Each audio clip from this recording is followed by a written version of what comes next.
it looked like they were trying to kidnap somebody. So I haven't heard anything in terms of the facts of the original call. But it's just worth noting that CHP is not right behind them with lights and sirens right now.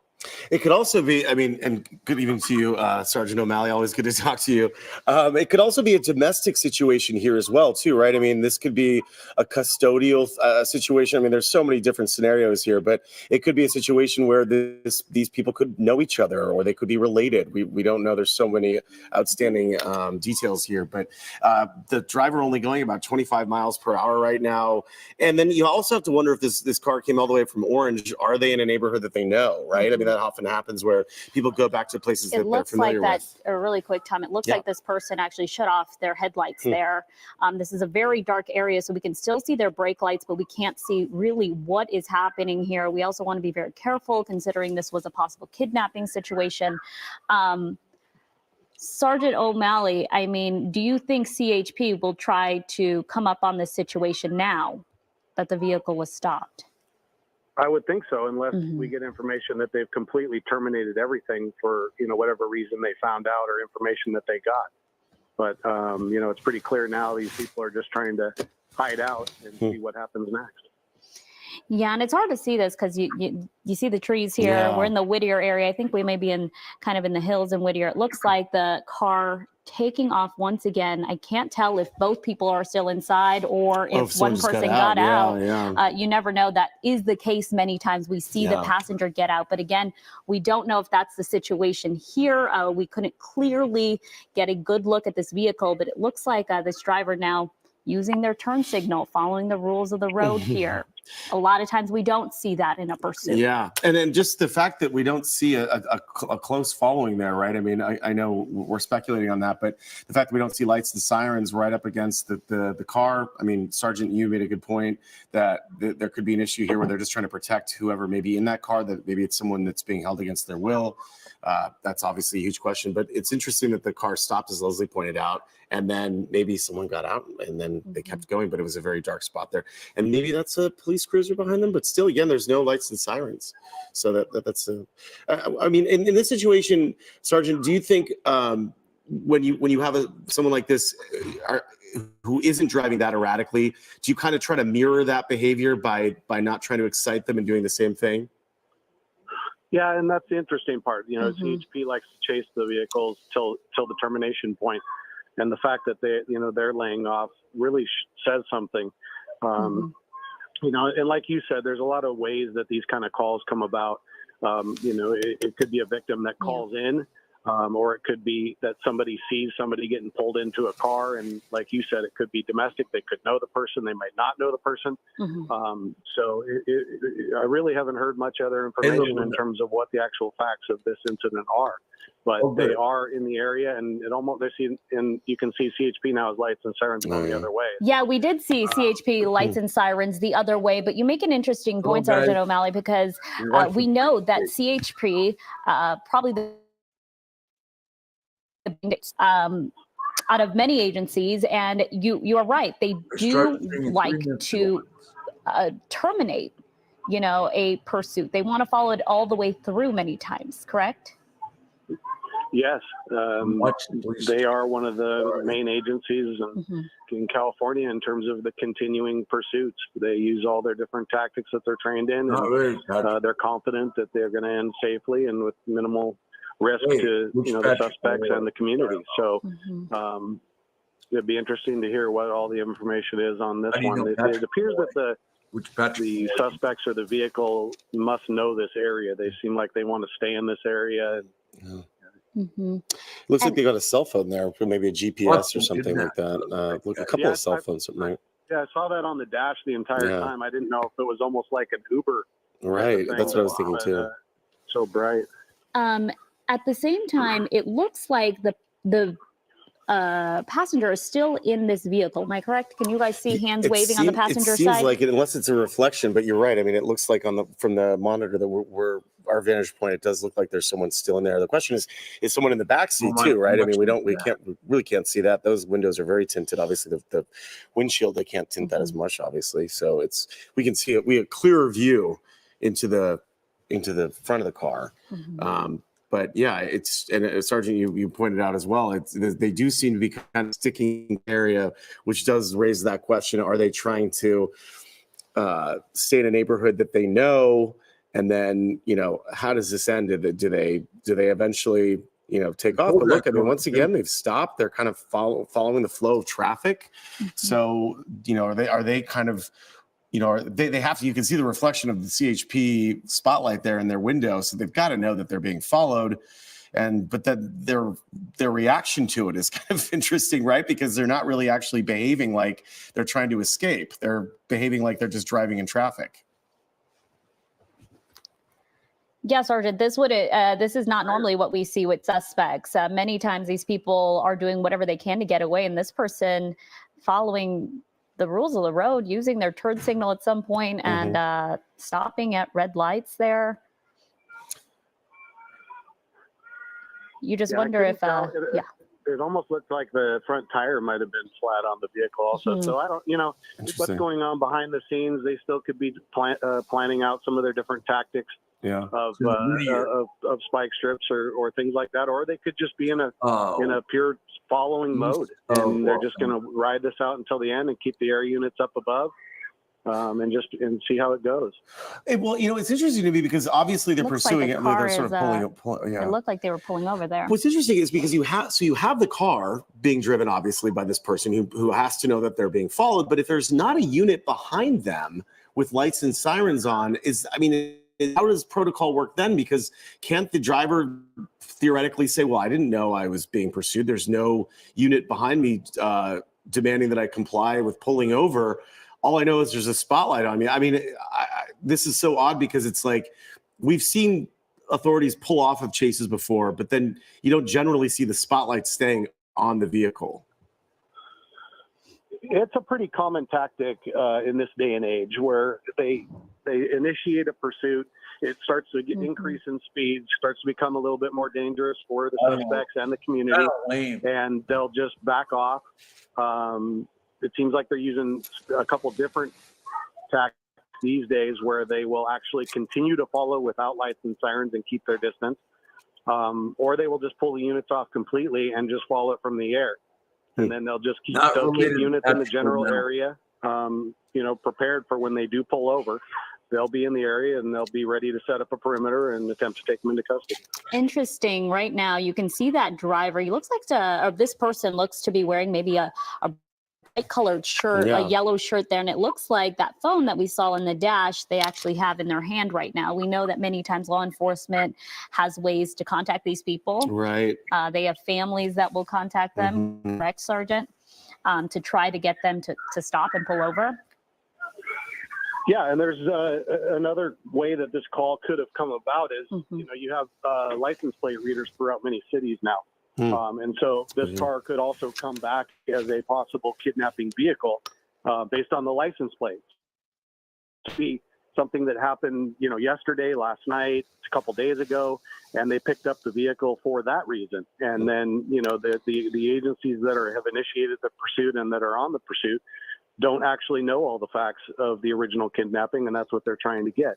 So it's just hard to say, and you can tell the female is clearly still in the car and in the front seat. There's a lot of movement happening in that front seat there. It looks like maybe something's being stuffed in a bag. It looked like a lot of movement was happening in that moment. And again, we don't know if there are any weapons or not in this car and just how dangerous these suspects can be. You already know their danger level is to get away, evade police. So I will say, based on the behavior though of the RAC pursuing unit there, but I will say in terms of the behavior of the person sitting in that passenger seat, it does not appear just solely based on a visual of lights and sirens. Now they're picking up speed.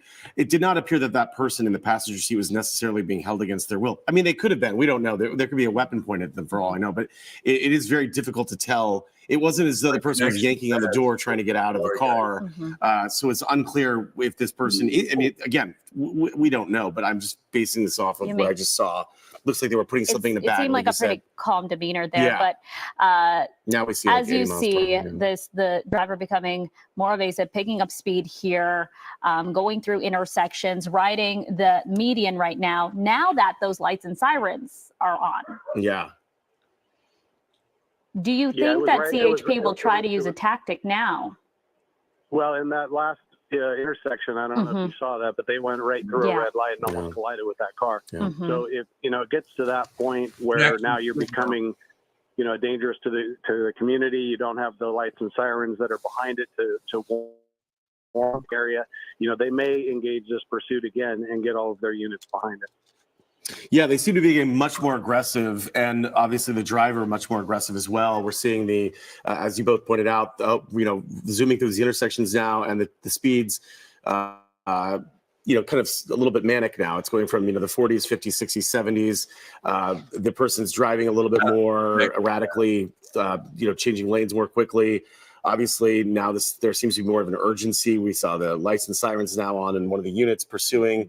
And Whittier, for folks who might not know the area very well, it's a very family friendly city. A lot of it's Like like residential yes, areas. exactly. A lot of neighborhoods where there could be kids, although it's not that late. It feels like it's late because of daylight saving. Yeah, which is also a difference, which may be why we're seeing a lot of these dark streets. A lot of the street lights aren't set for the daylight saving time. We see that a lot, and many of these areas do seem pretty dark. Again, it is only 5:45 here, 5:48. Yeah.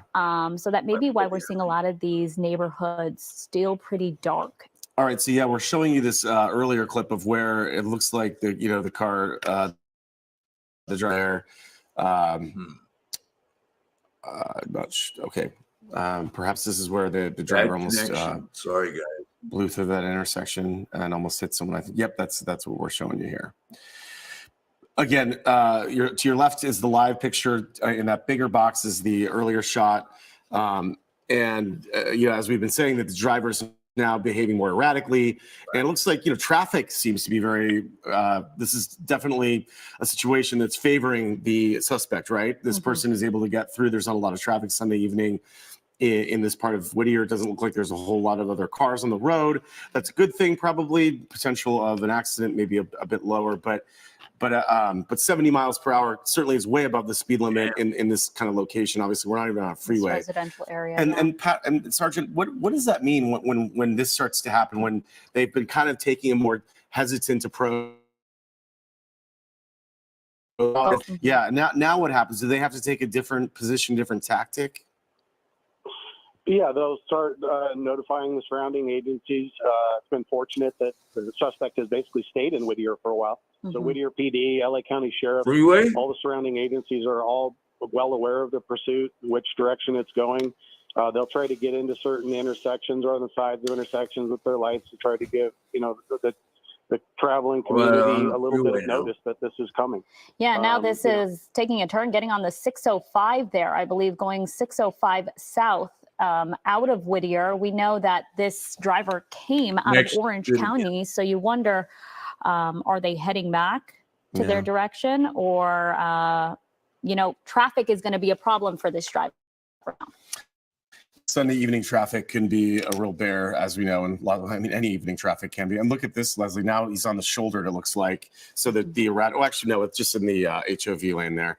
But certainly, wow, really close call there again. So we're seeing the driver take more chances now. We're seeing a lot more erratic driving, and now much more of a determination, it appears, on the behalf of the suspect to try to get out of the area. And also, it seems like there's more units on top of the suspect. Sergeant O'Malley, now that they're on the freeway here, will CHP take a less aggressive stance, given there's so much traffic in this area? No, they'll probably take a more aggressive stance. Because this is where they like the pursuits. They probably had it on the freeway coming up towards Whittier from Orange County. Got into where you have stoplights, and they were driving real aggressive, and they just decided to back off a little bit, let it calm down, and it worked. Now they're back on the freeway, and this is their bread and butter. This is where they like it. They'll set up their different tactics, which might be spike strips or shutting down on ramps or off ramps, and they'll take it until the termination point now.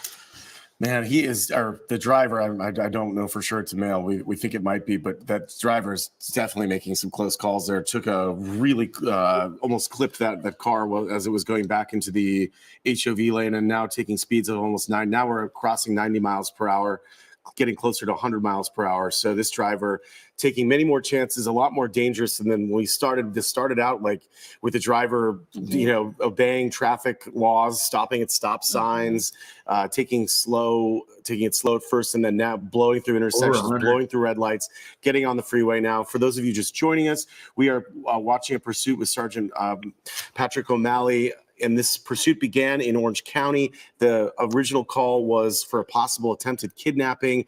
This started out with basically just the CHP with the spotlight on top of this car for a while. The driver appearing to sort of behave like any other driver on the road. And then things started to intensify with the driver now being pursued much more closely and driving much more erratically. And Tom, I am getting word from our news desk now that they are hearing from authorities that this may have started all the way in Laguna Beach. So may have started in Laguna Beach, went all the way up the freeway over to the Whittier area. We were in Whittier for, I would say, 20 minutes there, circling around the city before this driver then got back on the freeway, back on the 605. You have to wonder if they're heading back into that direction. Yep. Are they going back to Orange County? The one thing, Sergeant O'Malley, is we know that CHP knows this area. This is their territory. As you mentioned, they know exactly what to do. Work ahead, correct? Yeah, and you also have numerous CHP jurisdictions involved. So it started out, in Orange County CHP office. It gets handed off to, Santa Fe Springs, LA County, LA area CHP. And now it'll have a fresh set of cars, fresh set of faces, full gas tanks that'll take it over again. And then hopefully they can just keep riding this out, and the vehicle will eventually run out of gas, or they'll give up. Right, and we're looking. It'll be curious to see where this person goes from the 605. And again, traffic conditions favoring this driver right now. For the most part, there was a little bit of traffic there, and we are seeing a little more volume now. But for the most part, this driver has really been able to weave in and out of traffic and taking very, very dangerous maneuvers, coming very close to clipping some of these cars. So, and traveling at speeds of more than 90 miles per hour at times. And then you just have to wonder now what's their end game here? Yeah, the 605 is going to reach the 405 there, I believe. And you do wonder, where is this driver going to head to next? It looks like they're now weaving in and out. They were in that carpool lane. Take a look. It looks like they're maybe exiting the 605 now here in the Downey Norwalk area, right on the South Street exit. And once again, just weaving in and out through all this traffic, trying to evade CHP. You can see CHP right on the tail of this driver that we believe possibly wanted for some sort of kidnapping situation that started in Orange County. And then to your point, Sergeant, it looked like for a second the car was almost like on its side. Maybe there is a flat tire. Yeah, he's made a couple turns since I saw that front left tire might be flat, and it does look like he doesn't have full control of the vehicle. So I don't know if they had already, attempted a spike at some time, or he hit a curb or something, but I don't think he has full control of the vehicle. Yeah, now going the other direction, took the 605 north. And we know we were just heading south here. We were in Whittier for quite some time. But it looks like this driver may be heading back into deeper LA. So we'll have to see where this person will go. But we have seen at least one passenger in this vehicle. Again, we don't know if that person, as you mentioned, Sergeant, an accomplice or possibly a victim in all of this.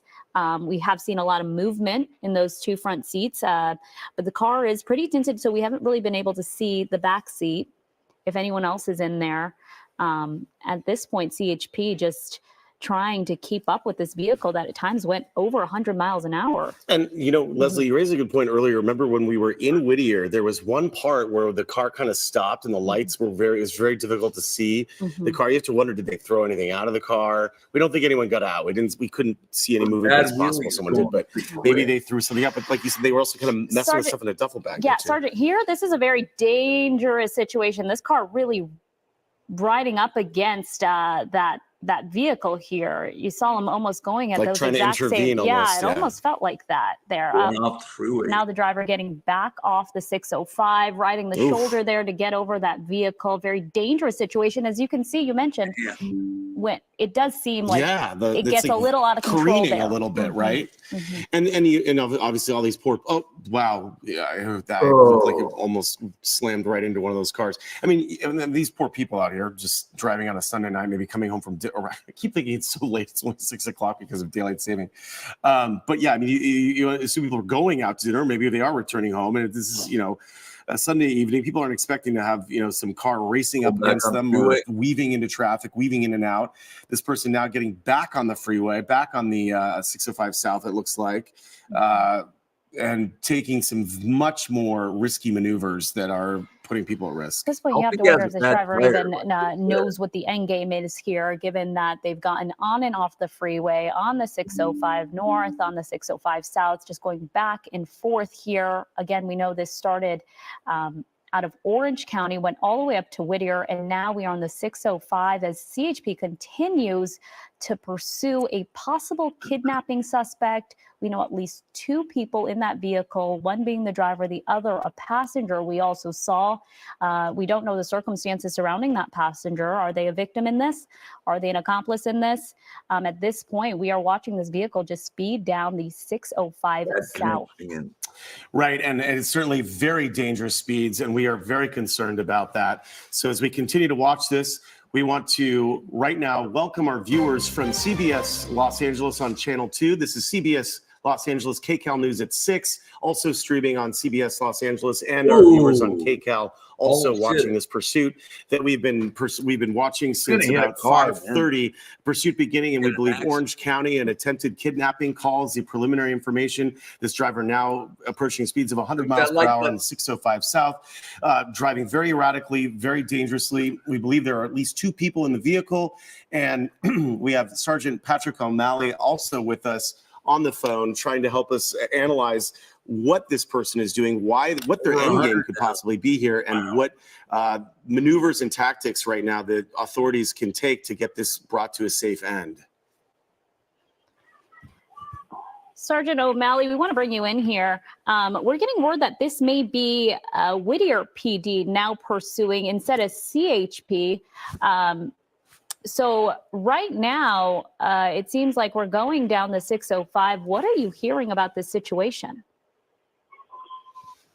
Yeah, Whittier PD might have picked it up for a little while when it was in Whittier, but we haven't heard any information about the original crime occurring in Whittier. So I would assume that by now they would have handed this back off to CHP, and then CHP will transition it through their jurisdictional offices. Yeah, we're getting word now. CHP, Whittier has asked CHP to take over now that it is their territory here on the freeway. Going down the 605 South through the Long Beach area. 605 will eventually hit the 405 here. We know that this possibly started out of Laguna Beach, possible kidnapping suspect. At some points, we saw authorities just pull back. And that you mentioned, Sergeant O'Malley, was because the situation, you never know what's happening inside the vehicle. Yeah, that could have, just been precautionary. They may not have had all the facts of the original incident or what had occurred. And if you ended up having a victim in the car with the suspect, they might have just wanted to back off for a little bit, let things calm down for a little bit. And after they exited the freeway into Whittier and that surrounding area, that worked. They drove around pretty slow. They stopped a couple times. They went into a residential area, and then eventually, once they started picking up speed again, they started putting other lives at risk by running the red lights. Then they re-engaged the pursuit, and that's where we're at back on the 605. Yeah, now getting off on Spring Street here in the Long Beach area. This is a very crowded area, residential area. I know this area very well, actually. And it looks like this person is, continuing on. We're getting a couple hits here with our service, but of course we'll stay with it, going about 70 miles per hour through this residential area of Long Beach now. And Leslie, like you said, this area very well. I mean, is this a heavily, is this a neighborhood, a lot of residential activity here? Is this? Yeah, this is full residential community right now in Long Beach. And so you wonder if Long Beach PD will then, try to jump in on this. But at this point, because it is fully residential, Sergeant, we have seen CHP pull back at least just a little bit. They're not right on the tail of this vehicle here. Yeah, they may use the same tactics they used earlier and back off a little bit. Right. And go ahead. Sorry, Sergeant. That's okay. They're going to notify Long Beach PD and the surrounding agencies of what's coming.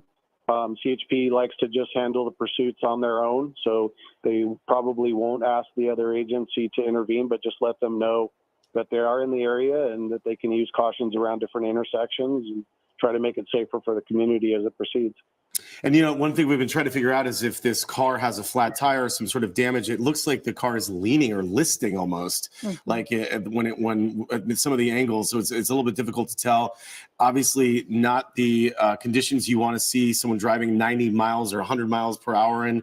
This is a residential area. This driver now kind of stuck in traffic. So it'll be interesting to see if police try to use that to their advantage, right? Because on the freeway, it's been kind of open road for this person, not a lot of obstruction. So it's been easy for this car to just kind of have their way and go as quickly as they seem to be wanting to go. And now, once again, again, we were speculating earlier, wondering, did this person have some sort of knowledge of Whittier? Are they from there? Because they stayed in Whittier for a very long time, kind of weaving in and out of the streets there, and then getting on the freeway, getting on the 605, and then heading now into Long Beach. And so then the question is this an area familiar to these folks as well? And Leslie and I pointed out earlier too, you've got that big bright light on the license plate, not that the police necessarily making a U-turn right there in the middle of the intersection. But yeah, that big bright light, as you were mentioning, police can see that license plate, make it very easy for them to see. They're going down this area of Long Beach here on Los Coyotes, and it looks like they're trying to turn back because they probably don't know where they are. Yeah. But as you saw, they just went right past that intersection there. And again, we don't know how many people are in this vehicle. We know at least two.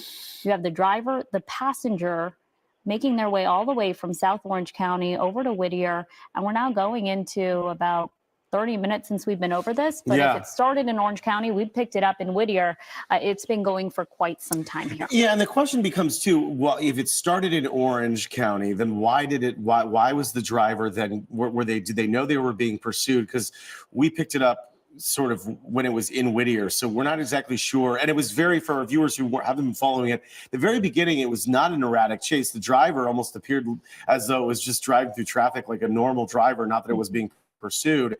And so then you wonder, were they trying to sort of just play the whole thing off and just kind of melt into traffic to sort of get police off their backs? Police were not running licensed sirens initially. They were taking a very cautious approach. Now we look like we're heading into a neighborhood. Yeah, we're going straight into a neighborhood here.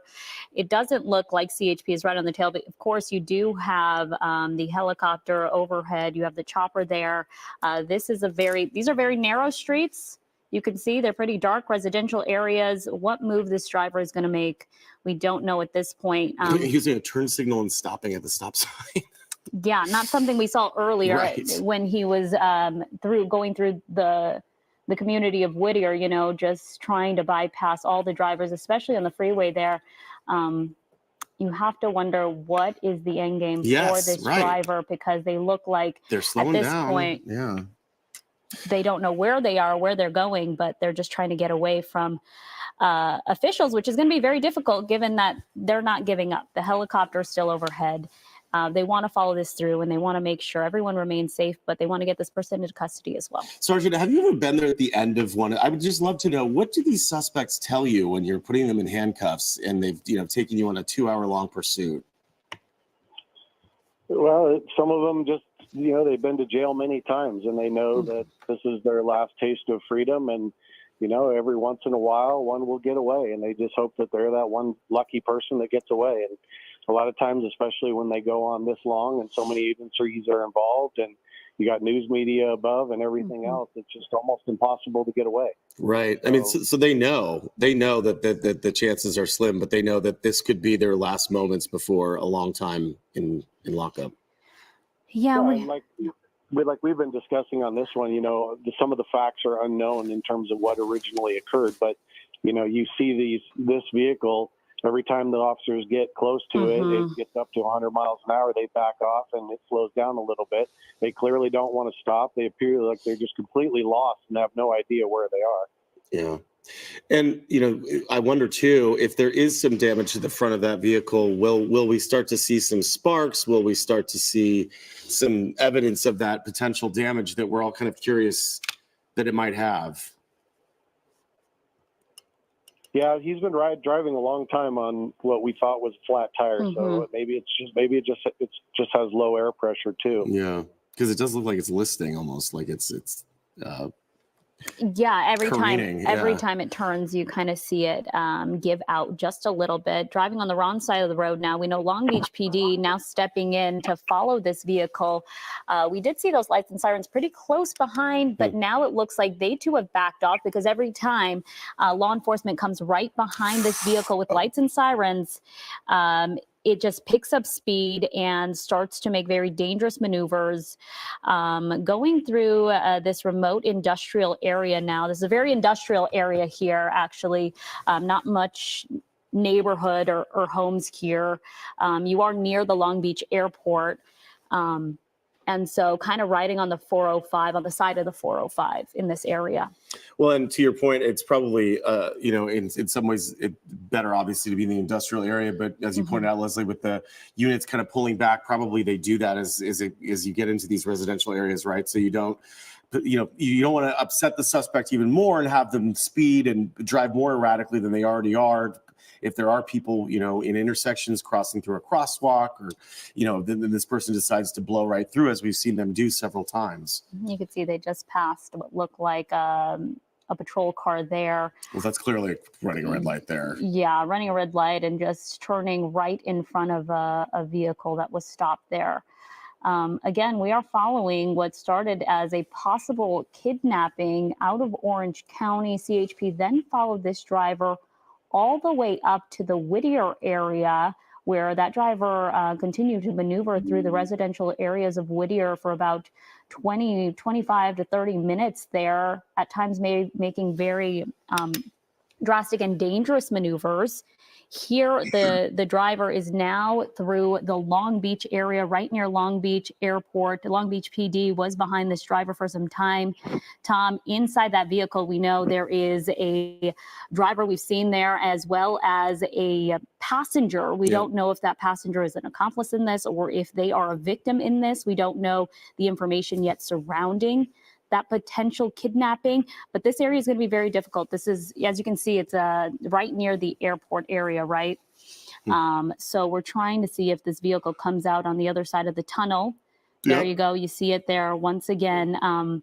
We haven't actually seen officials make any maneuvers like spike strips or try to pit this vehicle, because anytime they get close, this driver takes off and makes very dangerous maneuvers. Right. I mean, when it started, it was interesting just because there were no police units, not even just driving with lights and sirens off. There were just no units pursuing it at all. Sergeant, when you have a situation like this, and if our information is correct, and this is a potential kidnapping suspect, does that also create a whole other level of caution, or maybe the opposite, because you have someone who potentially tried to do something, so allegedly violent, that you have to make sure that you do get this person eventually and arrest them? Yeah, and it depends on the kidnapping factors also. If they had a gun and they tried to kidnap somebody with a gun, especially in that case, it probably takes out the pit maneuver in a way. They've just been really non-aggressive, which is a little bit odd for CHP in terms of this pursuit. So they probably have more information than we know.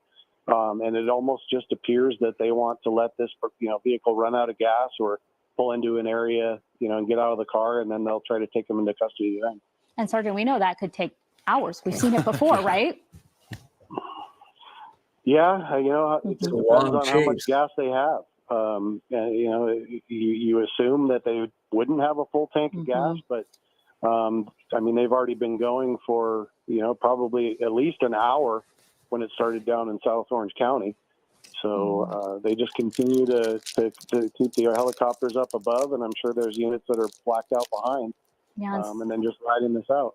And Sergeant, you bring up a good point, because they are backing off a lot. They are not being aggressive in this.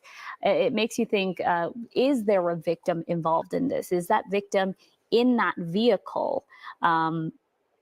Because we haven't seen any drastic moves made by CHP yet in this. Yeah, that really would explain everything. If this was somebody that, they got a call that this person pulled a female into a vehicle, and Good Samaritans followed and provided the information, and then police were able to get in behind it. And they just have not got any other information except that there's a possible victim in the car. That would explain precisely how the tactics are that they're using right now, and just following it and trying to keep the speeds as low as possible and ride it out until the end. Right, and because we haven't been able to see in the backseat, we don't know. And the person we did see, we do have some video from earlier of the two, of a pretty tight shot of both people. There was a passenger and a driver. It's impossible to know what's going on inside the car, but all we could sort of see was them ruffling around with either a bag, putting something in. So, but this person in the passenger seat could have been under duress. They could have been following the orders of the driver potentially, right? Or maybe the passenger's the one in charge. We don't know. I mean, there's so many questions here about who may be involved in this and who could be in the car, and we obviously don't know what is in that vehicle, right? I mean, there could be no weapons. There could be weapons. We don't know. And there was a point where they stopped and were going very slowly in Whittier in a very dark area. Who knows? Maybe they tossed something out of the car. Sergeant, have you heard anything about weapons possibly? Take a look. You saw several law enforcement officers there, several police officers that it looked like they were staged to maybe block traffic. But have you heard anything about any weapons in this case? No, I haven't. And it goes back to what Tom had said earlier too. Even if it's a simple domestic case, a boyfriend, girlfriend, and he forced her into the car, and now they just don't want to have to deal with authorities. It could be something as simple as that, and that's why there still could be a lot of unknowns with the facts that are being relayed to the law enforcement agencies. So right now they have it right where they want, right where they want it to be. Nice low speeds, 40, 50 miles an hour, going through red lights slowly, and then now they're going to get back on the freeway again.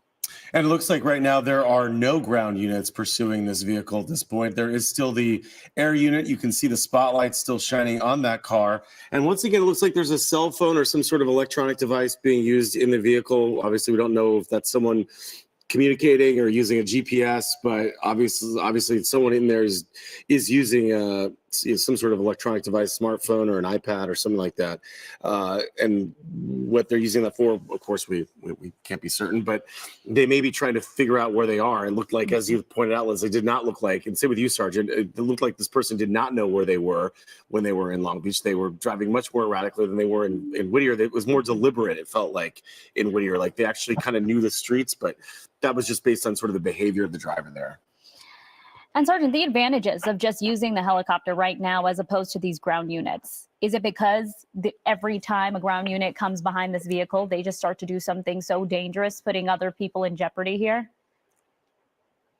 Yeah, there's really no reason at this point to have the ground units right behind it. They probably have, maybe as many as 3 law enforcement agency helicopters between CHP, Orange County, LA County Sheriffs, and then some of the other agencies. So they have plenty of air support. They have plenty of ground units that'll be in the area when it comes to the termination point. So they appear to just be content to let this thing ride out, and until they step it up again by running red lights or putting the community more in danger, then they'll just keep it at this pace. And I think that's the important thing, because many times we come over these to alert the community in these areas, especially when they go through residential areas. But just the danger that it poses to other drivers, other people. Obviously, this person, we know, has broken many laws now by not stopping, but the danger that it can pose to the other drivers on the roadway, and you know, when they go through residential areas, the pedestrians. At this point, we're seeing this vehicle, this driver here, again following the rules of the road. Right. No one's behind this person. No one's behind this vehicle, and it looks like they think they're blending in. Right. It seems like they may think they're blending in at this point. Yeah. And to your point too, not only like is it dangerous for like the pedestrians and stuff, but what about you know, when other people try to intervene? Have you ever spoken with a driver, sergeant, who, you know, was trying to help the police, which of course you guys always say, please do not do that. Don't put yourself in that situation. But have you spoken to sort of the so-called, like maybe I don't know a better word for, like a good Samaritan who's trying to help police, trying to do the right thing, but obviously putting themselves at risk? Yeah, several times. You know, everybody wants to be a hero. Everybody wants to help out. So, you know, you'll see some of these where somebody will have a big truck or something like that, and they'll just kind of slowly put their brakes on or nudge them over, and they just know that if they can kind of push them off to the side and get them to slow down and give up, then, you know, everybody ends up safe. The officers go home and the suspects go to jail uninjured. So that, you know, everybody wants that ending. Just a matter of how people decide that they want to help or not help.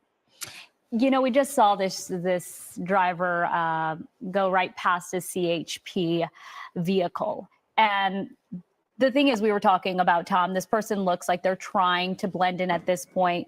But we all know, watching this, that, hey, that CHP patrol car, that officer in there, they know exactly what's happening. They're probably giving them the guidelines, hey, stand down right now because we got it from the air. Yeah, that's exactly it. They're just, you know, now they're heading back up to the area that they were in before. So, you know, they have all the same agencies and a lot of the same units that are going to be involved in it again. And, you know, each shot where they make turns or head back in the opposite direction, there's still the police units that are there. They just don't have their lights and sirens on. So they're just riding this one out for whatever reason. You know, we'll probably learn that later. But for now, it's all about safety.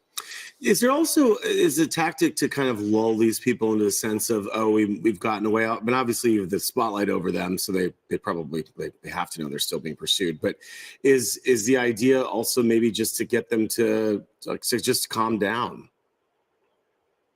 Yeah, that's exactly what it is. And, you know, early on in the pursuit, we saw them looking up through the window to see, you know, oh, is somebody above us? And the light is obviously clear as day, and that's what they're using right now to kind of notify the surrounding public also. You know, people can see that spotlight coming up from behind them off to the side. So they're just using that to kind of warn everybody. And then, you know, it makes people feel like they kind of maybe they got away a little bit. You know, they don't see the lights and sirens behind them. They don't hear the sirens. So they think, well, maybe it's just somebody up above. We can get away from them and we'll just keep cruising along. And that's what they're doing. And we know the priority for law enforcement is to make sure that surrounding drivers, surrounding community are safe. They don't want to put other people in jeopardy, although this vehicle, this driver obviously is, as they are, it looks like they're possibly getting off the freeway here. At Rosecrans, possibly getting off the 605 at Rosecrans here. We'll have to see what the next move is, but we know that obviously for law enforcement, they want to make sure that they're able to de-escalate these situations. Yeah, that's exactly what they've done in this pursuit. You know, you're dealing with, you know, as we know it, this is a possible felony. You know, the good thing is it's a felony that occurred in Orange County and not LA County. So if it's a solid case, it will be vigorously prosecuted, you know, down in Orange County. So that's another reason that they don't want to let it go. They'll just keep, you know, continue. And now, as you can see, it looks like they've re-engaged it as well. Right. Yeah. Now we're seeing a much more aggressive posture from the CHP, which there's a unit there pursuing. the suspect, I wonder, at this point, they must be looking at this as a situation where they know that they've got to maybe tamp this down. And as you said, Sergeant, this is kind of their territory. This is their home turf kind of thing. This is the freeway. This is where they want this to be. Yeah. Yeah, and they may have got different, gotten in touch with possible witnesses and other things already too. We've let a lot of time go by. In the background, the dispatchers and the handling agencies are all doing different types of research and different types of interviews, and they may have more information now, and that could be why they re-engage the pursuit. We'll have to see where it goes now that they have re-engaged it. Wow. Yeah, at this point, this driver going over 100 miles an hour. This is probably the closest we've seen CHP or any law enforcement really get for this amount of time, really on the tail of this driver, not only alerting other drivers. Ooh, look at that. Going right in the middle Threading between that lanes. needle. Yeah, man. Riding on the shoulder right now. It looks like there is traffic in this area as this person's riding on the shoulder, and you have to wonder, where that CHP patrol car is, right? That was really, that was especially dangerous. Yeah, if there was no margin for error there, those cars he just drove between. Yeah, that was not. That's the problem. Now you start to see this kind of behavior, right, Sergeant? And the CHP has to make a calculation. What do we do now? This driver, once again, from using their turn signal to stopping at stop signs to now like these literally pulling up alongside inches. It looks like, I'm sure bigger gaps, but from our vantage point, it looks like inches from vehicles. Yeah, and now you've got to make that calculation, right? Do we bring in more units? Do we pursue this more aggressively? Yeah, I couldn't tell for sure, but it almost looked like they may have backed off already. So it's pretty clear with this suspect that, he really reacts quick to any lights and sirens behind him, and he really backs off and really takes it a lot slower when the units aren't behind him. So they may stick to that tactic just because it's been working so far. That's a good point. Yeah, it's really like a knee-jerk reaction right now. The driver parked in traffic, not trying to weave through and try to get away. But the moment you see the pursuing, every time the lights and sirens come up behind this driver, they start driving erratically, very dangerous, putting other people's lives in jeopardy and whoever else, that passenger. But we always know that there is an air unit here, and even though they may back up, the ground units may, back up. That air unit knows exactly where this car is going. They will keep following it, and they want to make sure that they follow this to the very end. It really is almost cartoonish in a way, like how the reaction to the police. Sergeant, you raised such a good point. It's like it's the minute they pull up, he just starts to blast off. The minute they pull back, he's like a normal driver. Yeah, and that's what I was saying about how the different suspects react differently to different things, and clearly this driver just doesn't like the lights and sirens behind him and feels like that's where he has to push the limit. And so now if they can keep it at this pace and these speeds, and see if he gets back on the freeway again. But right now he's back how he was acting earlier in Whittier, where he was just kind of driving around and just appears lost, not sure where to go, and looking up in the air at the helicopters. And obviously, as we've been talking about, it's pretty clear that it's not going to be hard unless there's no license plate there. But that could be part of the calculation too, is that they might know who this is already, right? And they may be sort of biding their time that way. Yeah, they could. They just based on the license plate, and then using the computer systems of police records and everything else, getting in contact with anybody that might have been associated with the car in the past, and trying to figure out, who is the driver, and see if they have any idea who the female might be, and try to figure out if they have a legitimate kidnapping or just some type of domestic situation. Either way, at this point, this person has broken plenty of laws there, from evading officers, just whipping through those red lights, through the freeway here. coming up on the 710 South. We're hearing we have just a couple moments here with our helicopter, Sergeant O'Malley, and that can always be the case for news crews. But, you know, with the air units up in the sky, they have multiple air units, multiple departments with air units. So no one's going to be losing this driver here. Yeah, they're not going anywhere. The only issue, you know, as he keeps going in this direction, if it ends up where he ends up in airport airspace, which, as you know, the news helicopters and police helicopters have to maneuver through that and around it. But outside of that, you know, it's the same stuff we see every day when it comes to pursuits. If they decide to use a parking structure, use an apartment complex, whatever it is, and get out and run. But so far, they've had multiple opportunities to get out and, you know, at this point in time, it just feels like they're just trying to bide their last amount of time that they have and see where it goes from there. And of course, we'll be keeping tabs on this, Sergeant O'Malley. We may have you back on in a little bit. We got to refuel our chopper, unfortunately.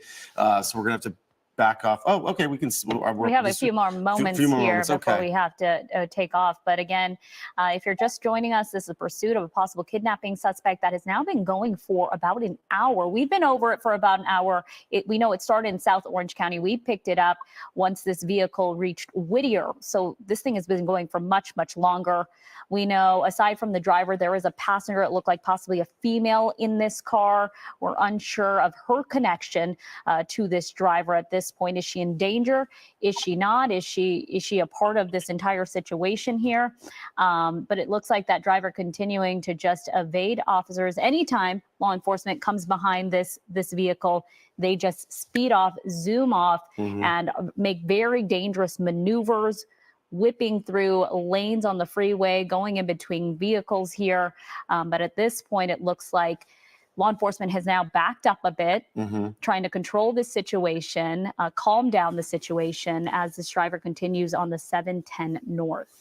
And Sergeant, as we look at this, and you pointed out so clearly, how, as Leslie just was saying too, how this driver reacts to the lights and sirens. Do you think it's gonna?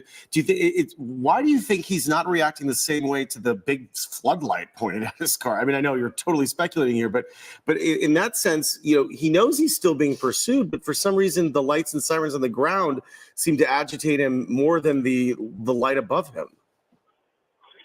Yeah, it's hard to say. You don't know if these people are under the influence, if they're seeing things. You just don't know.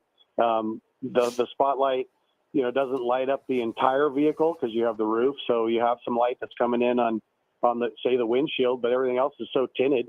Yeah. So it just may not affect them as much. And, there's nothing worse than red lights and sirens that are behind you. That's true. In all of your mirrors, and they're trying to chase you, and they kind of just forces you to push that pedal a little bit more. So right now it's in a good spot. They have it right where they need it, and they're just hoping that he runs out of gas pretty soon. Right. And another thing too, we noticed they were using, electronic devices in the car. Were they trying to GPS themselves somewhere? Were they trying to communicate with someone outside of the car? Were they trying to call someone? Or maybe police are trying to, as you pointed out earlier, Leslie, maybe authorities or CHP or law enforcement agency somewhere is trying to talk to them on the phone. Yeah, Sergeant O'Malley, many times law enforcement is able to get in contact with these suspects. Yeah, and they may have all of the information that we're speculating about. So that could be explained, part of why they have backed off several times, why they haven't used a pit maneuver, why they haven't tried spike strips. I mean, it could explain all of that. And, they're just looking out for the safety of the possible victim that is now inside with the suspect, when it comes down to that. So it could be, a very serious felony kidnapping case with a victim that's, not known, and she just hasn't tried to escape, for whatever is going on inside the car, a weapon, threats, whatever it may be. So, and that is just the danger of these situations. Sergeant O'Malley, we're going to have to let you go now, but we do thank you for your time. Our chopper has to go refuel as we have been over this pursuit that is through the Downey Norwalk area on the 105 East. We've been over it for about an hour, Tom. We know it started in Orange County, went all the way up to Whittier, and now through Downey Norwalk. Of course, our folks at the desk, they'll continue monitoring this. They'll continue keeping us updated on the situation as it does progress. But for now, for the safety of our chopper crew there, we're going to have to let them refuel. We do want to get to other news tonight, including a deadly end to a short pursuit when a minivan slammed into a Metro bus. That's right. Police say they were after the van for just a couple of minutes when it crashed into a bus in downtown LA. Yeah, 2 people we know were inside that van. They were killed. KCAL News reporter Lauren Posen has more tonight. The pursuit started about 1.5 miles from where we are here, where it ended at 17th and Main. And behind me, there's now a growing memorial for the 2 men who died. 2 people are dead and 2 others hurt after this minivan involved in a pursuit crashed into this Metro bus. Investigators say just after 5 Sunday morning, LAPD officers on patrol saw someone throw out a gun from the green minivan around the 10 freeway in Central Avenue. The minivan attempted to flee, and a pursuit was initiated. The pursuit came to an end just after 2 minutes when the minivan slammed into this Metro bus. Police say the force of the violent crash killed 1 passenger instantly. Paramedics rushed the other passenger to the hospital, but it was too late.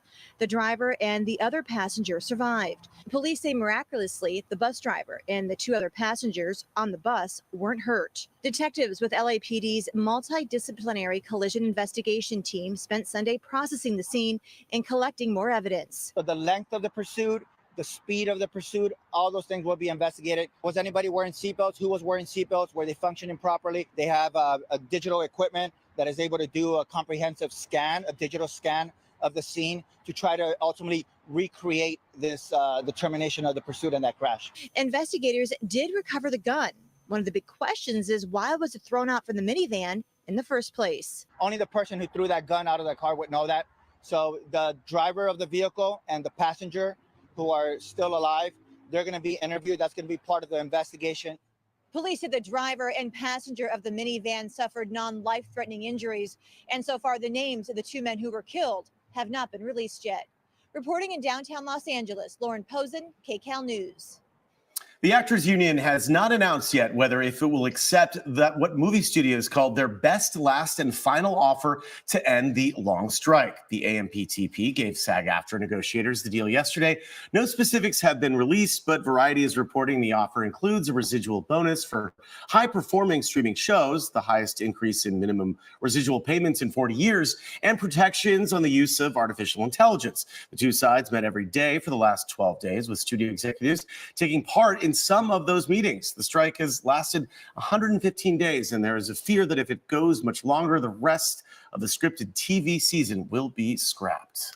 Well, an early morning scare outside a Valencia restaurant, an SUV plowed right into a crowd that was standing outside the Black and Blue restaurant at the mall. KCAL News reporter Carl Finstrom shows us what happened next. Some very scary moments early this morning for the folks inside the bar behind us. You can see some of the damage left out front there. And if we pan out to the street, witnesses say a fight broke out inside, and then 2 women came out and started doing donuts here when the driver apparently lost control. Take a look. This dash cam just happened to be recording, captured the moment when the car swung around and plowed into the crowd. A woman was hanging out the window, as you often see passengers do during street takeovers. Again, this driver doesn't finish the donut. Instead, they run right into the crowd. Very fortunate no one was seriously hurt. The car stopped when it struck the wall. Sheriff officials say a number of people got minor injuries. We could see cuts and bruises on folks. But back to that driver, right after the crash, they backed up and took off. Left behind, though, were that bumper and license plate, and investigators quickly tracked down their suspects. Take a look. We also have video of 2 arrests being made nearby. The sheriff's spokesperson tells us both these women will face charges related to the suspected DUI, and added once their investigation is over, they could face other charges, anything from hit and run to assault. Not clear whether the women were involved in that earlier fight and if it had anything to do with what happened outside. One man told us it all was surreal. Driver decided to do some donuts in like a white looking SUV. She did one turnaround where it pretty much just wasn't too successful, and I guess she did another one, and that one actually made impact where it luckily did not hit too many people, but a lot of people were in the way, getting knocked down. All of this happening right before 2 o'clock this morning, and because of that large crowd, again, just very fortunate no one was seriously hurt. Cara Finstrom, KCAL News. The former dean of Chapman University School of Law in Orange County could be disbarred. A preliminary finding by a judge found John Eastman breached professional ethics when he helped former President Donald Trump. Fell asleep. Wow.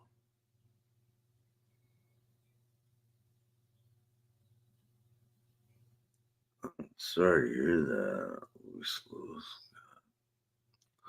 Anyway, I think it's time to end the stream. Wow. Fell asleep. They catch the guys? I think so.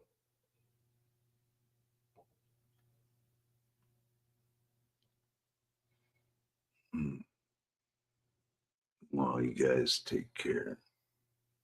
I'm falling asleep. I fell asleep.